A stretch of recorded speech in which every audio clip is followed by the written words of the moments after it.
welcome to the Guild Wars 2 demo for Gamescom 2011. I'm Chris Lai, I'm the Global Brand Manager for ArenaNet and Guild Wars 2. Driving for me today is Matthew Moore, one of our QA members. And this is the last demo of the day, so we can keep it interactive. And if people want to go ahead and ask questions during the demo, that's fine.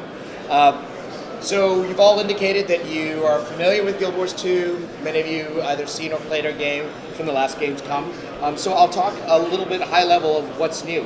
I guess one of the main things that we wanted to demonstrate is, as you know, we debuted Guild Wars at last year's Gamescom 2010, and we showed 2 playable races at the time, and a human starting experience and a char middle experience.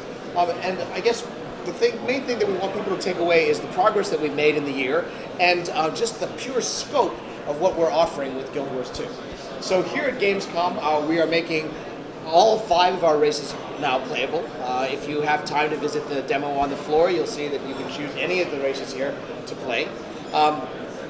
7 of our 8 professions are now playable, and we have introduced a new gameplay type, our PvP mode, which we will have a chance to kind of pop into a PvP map towards the end of the demo, so we can kind of show you how we are changing the way PvP gameplay works within an MMO.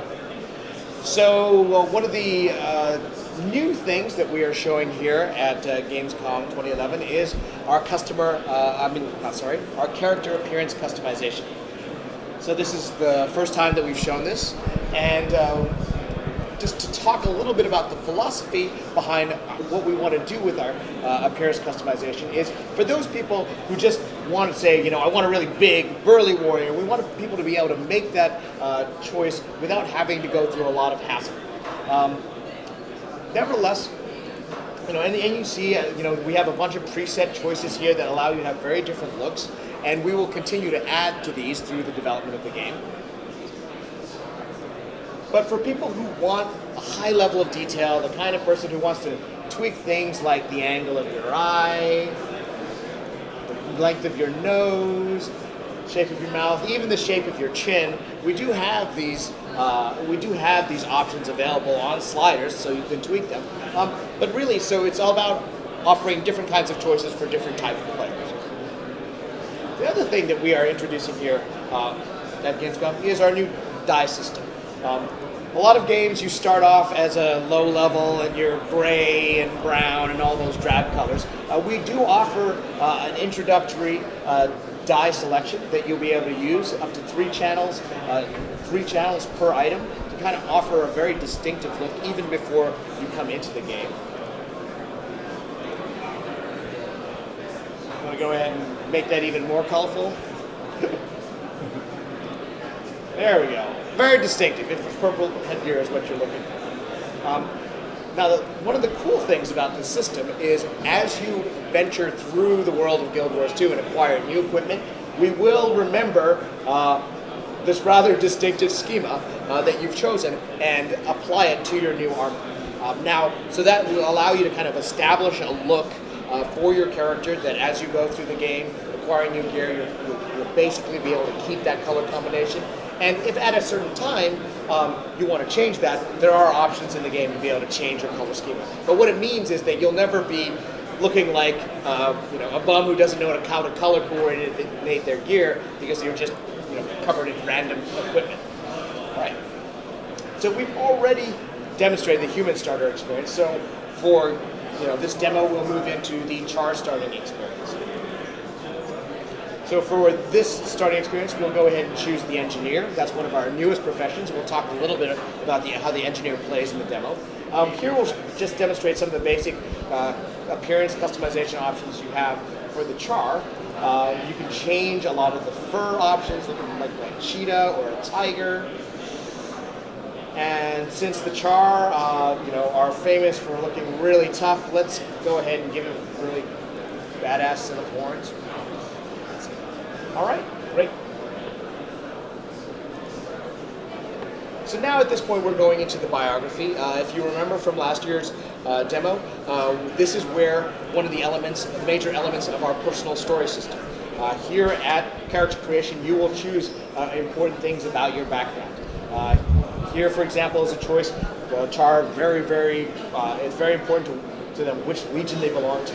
Since we are an engineer, we're going to choose the Iron Legion, which is a more technology-oriented legion. Here's an interesting element about our personal story.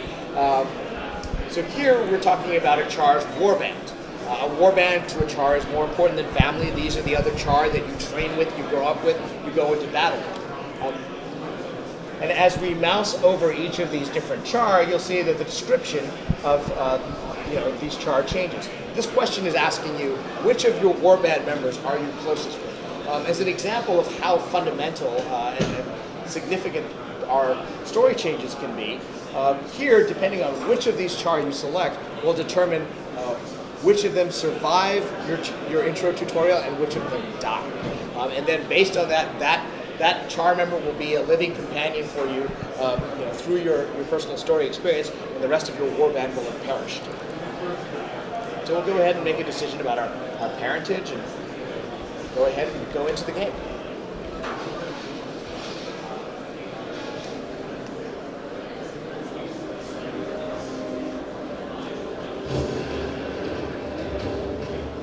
I am the Char.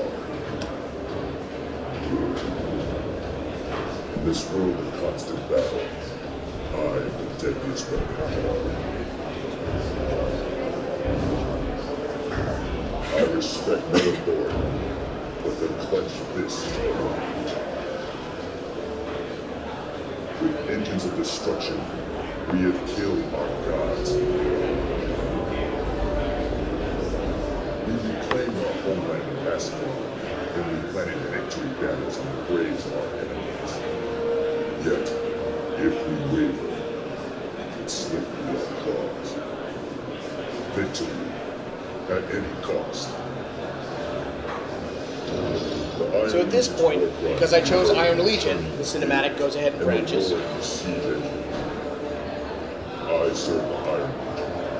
I build the future. I forge the weapons of Char's hands. I've earned the respect of my comrades and forged alliances I can call on at times of need. My Legion values innovative solutions, efficient execution. Like our steel, we do not bend. Centuries ago, humans stole this love from the Iron Legion. They have paid for that crime in blood, though the usurpers fight us even in death. Today, the combined armies of the Black Citadel will assault the ghosts that plague Iron Legion territory. I've been assigned to reinforce the bulwark. Let the Ash Legion strike from the shadows, let the Blood Legion tie on the field. I am part of the machine. This is my story. All right, now as we load into the game, I just wanted to talk about the cinematic that we just watched. You'll notice that it is not just pure animation. What we did is we really feel that ArenaNet has one of the best concept art teams in the industry, and that art is very evocative, a great device for storytelling. And so in our cinematics, we use that concept art to create that great painterly feel that we want to establish in the game. And we feel that that's actually one of the distinctive hallmarks of Guild Wars 2. So now we've entered the starting area of the Char, which is located outside the Black Citadel. We're going to go ahead and go on the first part of our personal story. So at this point, we put you right into the action. The Char Black Citadel is always under attack by the ghosts of Ascalon, the undead ghosts that are trying to kill actually everything in the area at this point. One of the things that, as a hallmark of our combat system, is that we enable dodging. Dodging is one of the ways that you can avoid damage, incoming damage by evading and moving to the side or to the left. Can you go ahead and dodge for me? There you go. You'll be able to dodge. You are able to dodge backwards, forward, back, side to side. One of the things that people who are familiar with our skill system will observe is that we've changed the way that skills are acquired now, weapon skills are acquired. As Matthew goes ahead and uses his blunderbuss more, the skill begins to slowly unlock. See, at that point, he used his weapon enough so that the net shot skill is now available, and he's gone ahead and used it. The net shot, we'll go ahead and show that again. But the net shot is a cool engineer type device. I told you that the engineer is one of our fresher professions that we've introduced, and they like using technology. So the engineer is a good example of the way that we're trying to freshen up and keep combat and professions interesting within a fantasy MMO world. So we'll just move on to the second stage of our personal story. Need your help, soldier. Tribune Brimstone sorted me to the crypt. Torn up to make it. What's so important about what Legion Tribune's there? Ghost took Barrett is far more powerful than we thought. His army just broke through our defenses. Midlock's about to fight him head on. If he succeeds, it'll be weeks before the Ghost reforms, and we can rebuild our perimeter. On my way. All right, so we've just been instructed to assist one of our big char heroes, Ritlock Brimstone, with getting rid of Duke Barradin. So we can go ahead and head over to the crypt.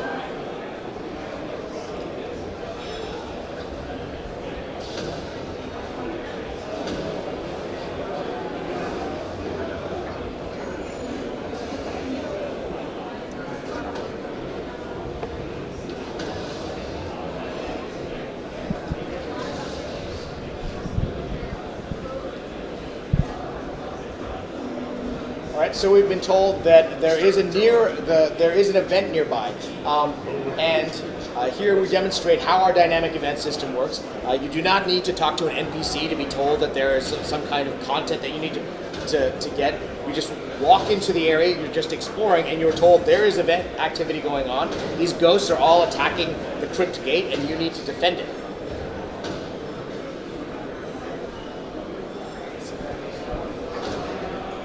Matthew, do you want to go ahead and demonstrate the down state for me?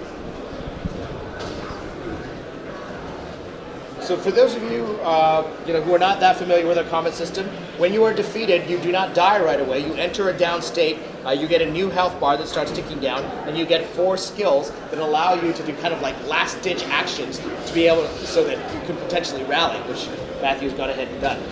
We think this adds a lot of action and intensity to combat. It also gives people an opportunity to help you out. In Guild Wars 2 combat, we do not have a dedicated healing profession. It's important to recall that every profession has some ability to heal themselves, and then everybody has the ability to revive other players on the battlefield. We feel this really adds to a lot of the social glue and activity that makes MMOs a lot of fun.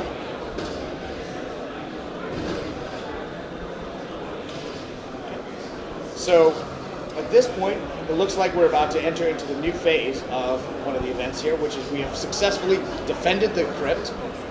So we're going to move into the next phase, which is to actually go in and help Ritlock Brimstone.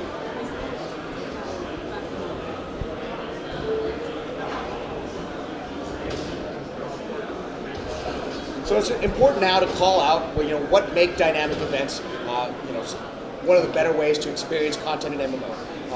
One is that a lot of dynamic events are event chains. The way players interact with a dynamic event can potentially change the outcome of the event and what will happen on the map. Secondly, dynamic events are inherently social. We never want anybody to resent other players participating in a dynamic event with you. So as more players come into a dynamic event, the difficulty of the event will scale up. Barrett is so hard to take your wits to read. Look out. All right. So now we are moving into a event called Kill Barradin's Ghost. And first of all, we have to get rid of his minions. You can see on the right here, it actually indicates that you must defeat four ghost waves before you can move into the next phase of the event.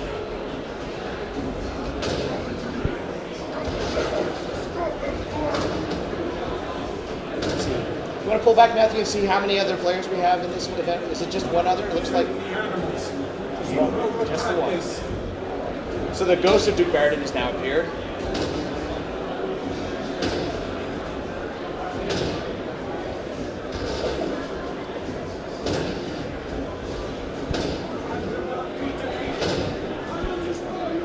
So just when we thought we were going to defeat him, he goes ahead and does something like possessing one of the statues in his crypt.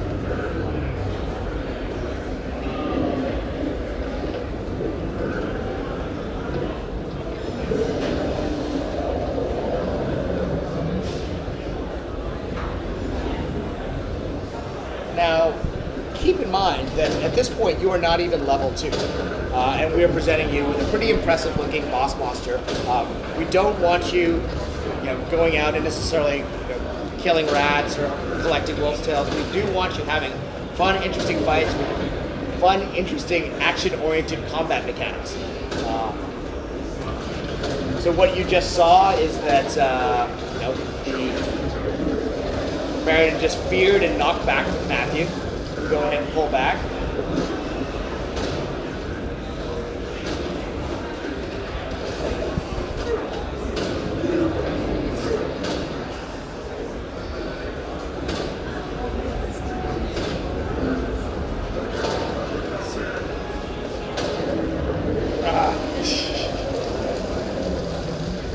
It's got skill 3 though. That should do more damage.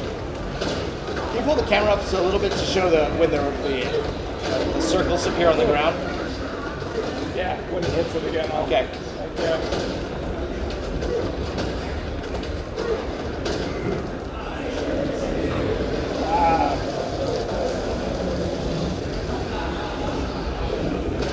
One of the other attacks that this boss does is he actually causes pieces of the ceiling to fall down on the ground. It's a great example of kind of like activities that you're paying attention to what's going on in the combat environment in front of you. It's a lot more fun, and you can actually dodge and evade the incoming attacks.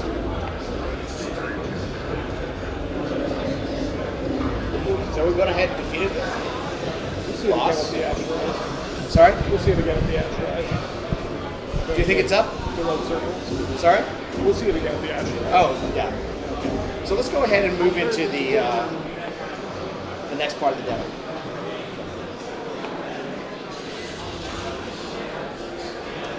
So at this point, we're going to move into a higher level area to demonstrate some of our content there.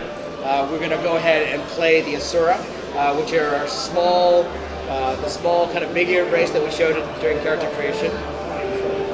They have a very different kind of feel to them. If you're familiar with Guild Wars lore at all, you know that they're kind of come from the underground. They have a big attitude towards the other races, and they are sometimes played for comic effect. So, just looking at just seeing the way that they animate gives them a very different feel from the other player races within Guild Wars 2. So, do we know what the ETA is on the big boss fight here? So, one of the things that, because our world is dynamic, it's not entirely predictable. So, we kind of every demo is a little different from demo to demo. We're going to head up north and see if I can pull the Ash Rise. Okay. Well, we can go and look at the Ash Horizon, or if not, we can head underwater and demonstrate underwater combat.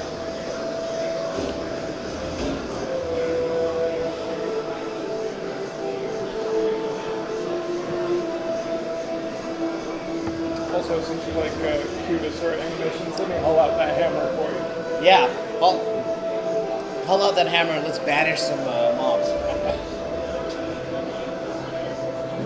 Thank you.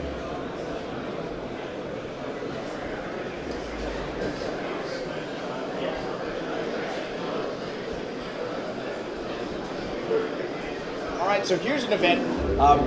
It's called the Ash Horizon. The Ash Horizon is the name of this undead ship that is now attacking the coast here. What the ship is doing is throwing really large fish at the shore. Fish cause a lot of damage if you get caught within its area of effect.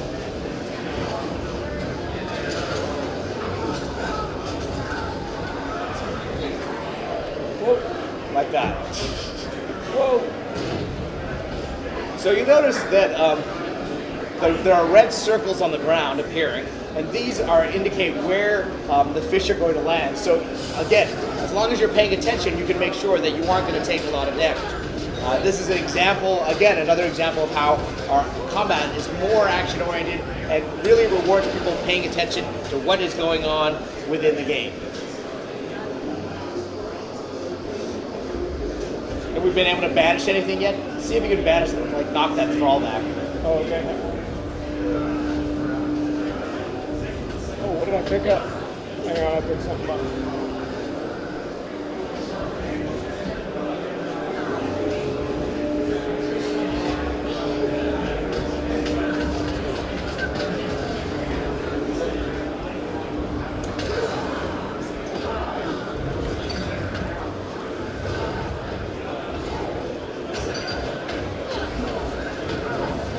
So that at this point, the undead are now streaming off of the ash horizon and attacking the shore. If they go ahead, again, an example of how our dynamic events, cascade out. If they are successfully able to take over this camp, you will not be able to directly attack the ash horizon with these weapons, and you'll need to retake the camp in order to move into the next part of the event chain. So, why don't you go ahead and heal yourself? I did it already. Uh-oh. Unfortunately, you've got some folks helping you out.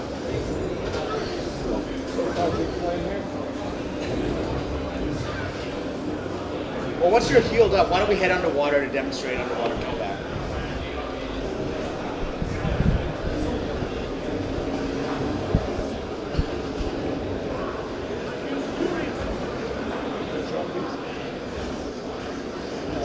Well, yeah, go ahead and jump in. We'll talk about it once you're in. So in Guild Wars 2, there are large parts of content that are underwater. But one of the things that we found from other games is that they make exploring underwater kind of onerous because they put the breath bar in there, and you're always preoccupied, like, am I going to die by drowning? So in Guild Wars 2, every player every player gets a breathing apparatus. So you do not have to worry about drowning underwater. Underwater is just a fun way to explore the world. Now, one of the cool things about underwater is, first of all, a lot of our underwater activity has dynamic events within the water itself. In combat, we wanted to make sure that you have a completely new set of skills. So when you go underwater, you actually swap out. Actually, for a second, I'll just talk about we've successfully sunk the ash horizon. So this is an example of the dynamic event. The ash horizon is now sinking into the bottom of that body of water.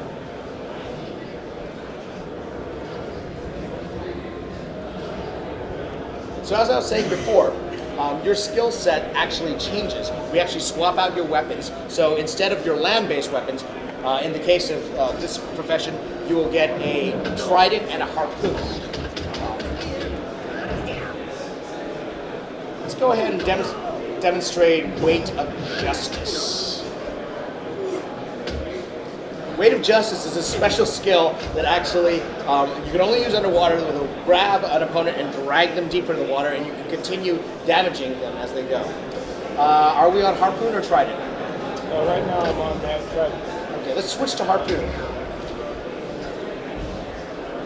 And another fun, obviously getting opponents closer to you or crossing the distance in water is important. So one of the Harpoon abilities that we have is Wrathful Grasp. That actually sends the harpoon out and pulls your opponent in.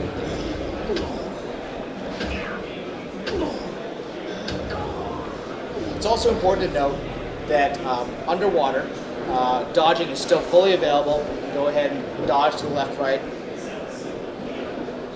That's still something that you can do to avoid damage. You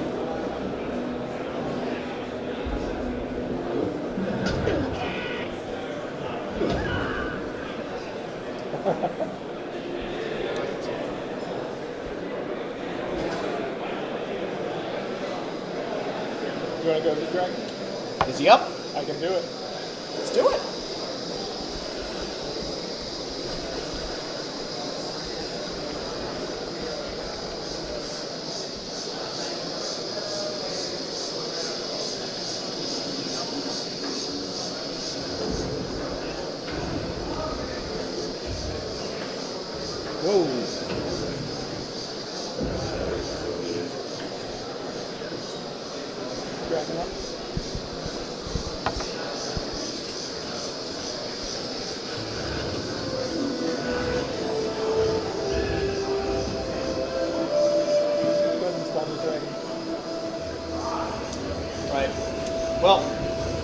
Are they going to go ahead and pull the dragon up? All right, great.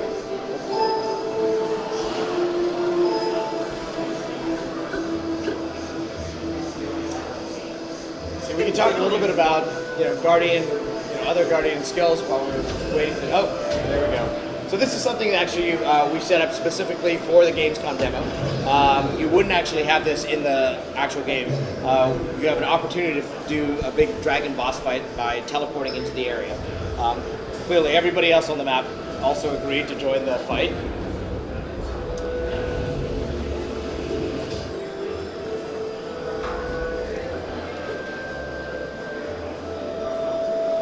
So just as a little setup, we are on the coast here, and what's happening is that there are ongoing waves and attacks by undead in this area.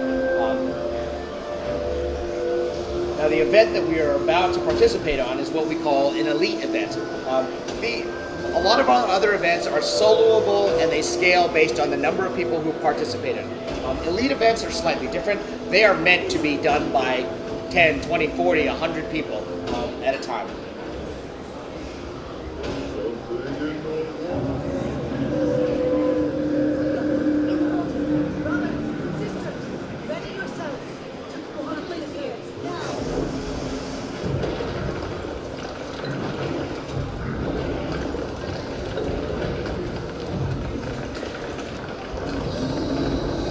Great camera work. All right, so the elite event. You might get killed. So it's gone ahead over to the right and said that the elite event has started. Defeat Tequatl the Sunless. Tequatl the Sunless is this huge undead dragon. He does a number of attacks that require you to be paying attention with what's going on in the battlefield. You'll see what he just created, these bloated creepers that explode and cause massive damage if you happen to be in the area.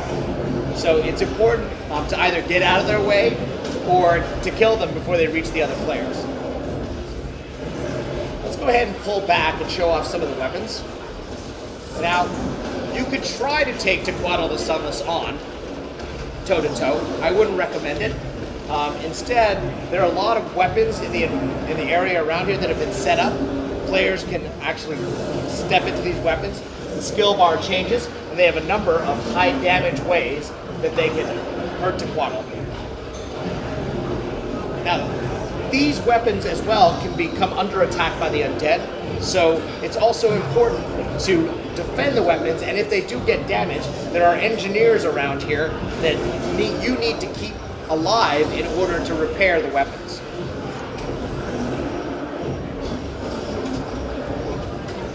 Yes, see that right now they're under attack. Do you want to look at Tequatl's finger? Oh, that's almost done. Let's actually head over to the Asur Mega Laser. So here's another component of this fight. The Asura Mega Laser is set up to attack Tequatl and will probably go off in the next 20 seconds.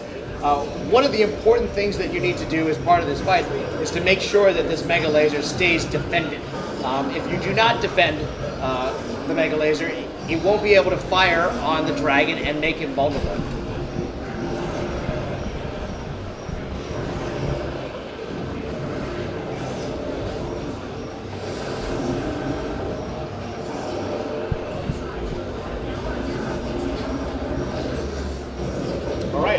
At this point, because he's been under attack by the Mega Laser, you can actually go in and attack Tequatl, either melee or using the weapon like Matthew has here.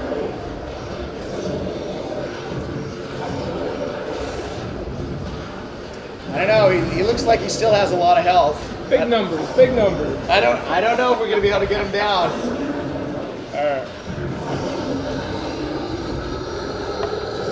But before we move away from this fight, this is just an example of the kind of events that you would be able to have just exploring the world of Guild Wars 2. In a lot of other games, a boss like this, an encounter like this, would only exist within an instanced area that only like a party could access. But here with Guild Wars 2, we want to bring more of those kind of interesting encounters out into the world so more people can experience them. Here's an example of a bone wall that Tequatl puts up that actually blocks the turret damage that the weapons can cause. So it's very important for the players to get those bone walls down so that the turrets can do more damage.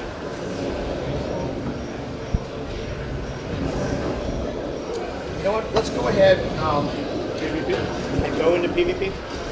So for the first time anywhere, we're kind of demonstrating our PvP component.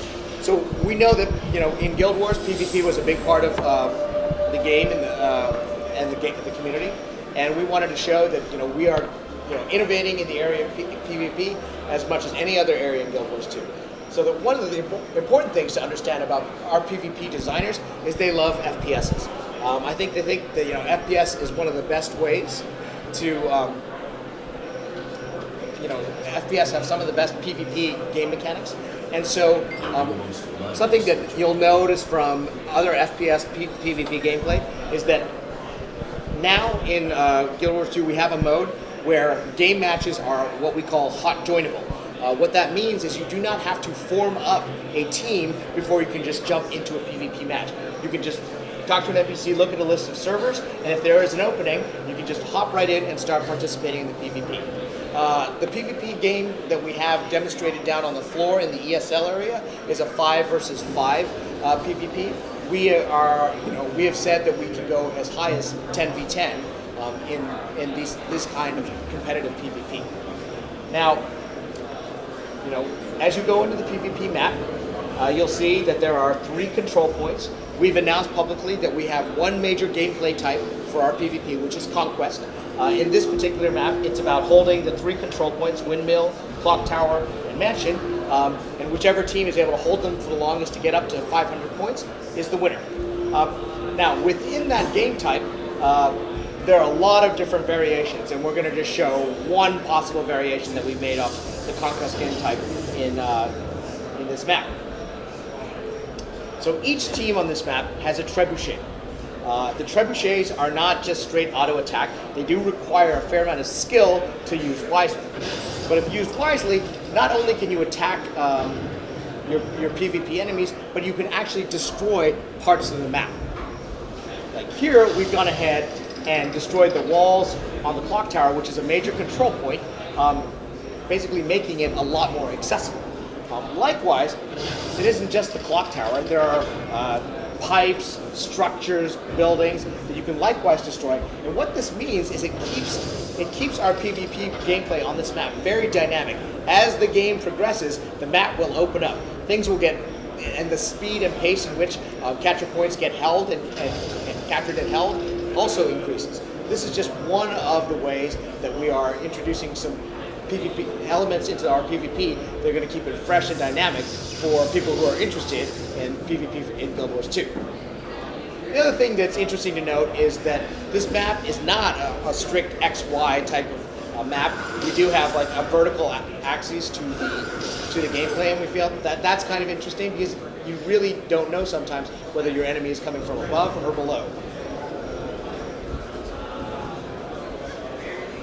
And it will require a fairly good ability of jumping as well as using your profession skill to move around the map quickly. Here we're using an elementalist to get around the map, and usually he would have been able to get through those 2 trees. But these are like the little tricks. If you are really good with your PvP, you know how to get around this map quickly and get to the control points. Anything else you want to add on this, Matthew, as far as the PvP is concerned? I think we've covered the main points. That's pretty much it. The primary mechanic for this map is the use of the trebuchet and the destructible environments. Not only can you use your own trebuchet to attack the environments, but you can also go and disrupt the enemy team by destroying their trebuchet, which actually kicks off a sort of a mini event within PvP where they have to go and recover a repair kit and take it back to their trebuchet. So it's not just about killing the other people, it's not just about capturing the points, it's about controlling the entire space and making sure that you can do what you want while keeping the other team from doing what they want. All right. So I guess that's pretty much everything we have in demo. I thank you for coming to the Guild Wars 2 demo. I think I would like you to leave with a few thoughts. It's really that this is a massive game. We only have an hour. We've barely scratched the surface. Like I said, we have the 5 playable races. We have 7 out of 8 professions now playable at the show. We are introducing a new gameplay type, and we still have more information to reveal about our PvP. We've talked a little bit about another mode of PvP, which is our world versus world, or server versus server. We're going to be revealing more of those details in the months to come. So at this point, if you have any questions, I think we have like 7-8 minutes before we have to move on to the next demo. In Guild Wars 1, every player had access to the same items for PvP, so that it was balanced. Yes. That will be the same. Are you planning to do that as well? Yeah. So in world versus world, so in the competitive PvP that we just demonstrated, that's the same. It's basically even playing field. XP doesn't matter, gear doesn't matter. Everybody level play field. It's purely about skill and being able to own the map and control the map, and that, which I think to some people is the purest form of PvP. The primary difference between Guild Wars and Guild Wars 2 PvP in terms of the level and the characters is that in Guild Wars 2 you will use the same character. So in Guild Wars you had a PvP character, whereas in Guild Wars 2 you'll take your character into that lobby, and when you go into that lobby it will level you up, it'll make sure that you have the PvP weapons so that everyone is at the same level, but you'll still be playing your character. So in a sense, it will keep people more closely tied to the primary characters that they really love. So your virtual identity in Guild Wars 2 stays the same, whether you are in PvE or PvP, and we think that continuity is important. Any other questions? I have one more. Yes. With the playstyle that there are, everybody is a healer. Everybody can rather play for himself. How are you planning to design bosses that you need a group, that you need other people, and that not everybody is playing the boss for himself? Like there's 50 people, but I play what I want to. So. You mean like all out for themselves? Yeah. I mean, is your question is there a different type of encounter that requires a lot more organized play? Yeah. Yes. We're not demonstrating it here on the show floor, but we have what are called dungeons. And the dungeons are our form of organized play. In it, players are going to need to be able to know their professions. They're not going to need to be communicating frequently in order to say, hey, I'm going in, I'm going to try to hold the aggro. You guys are or I'm doing the offensive damage. You guys are now more in a support role. And for example, we've demonstrated, I think, internally 5 elementalists going into a fight. And as you know, elementalists are one of our more versatile professions. They can attune to different elements, and that gives them a different set of skills. This means they can be real-time, dynamically changing between attunements to grab different roles within a dungeon encounter. And that's really an example of our more coordinated, organized gameplay content.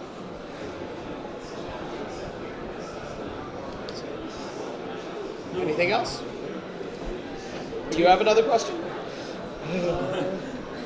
I have to They're look. giving you yours. Wait a minute.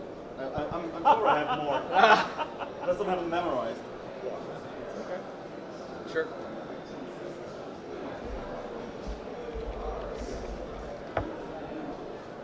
Oh yeah.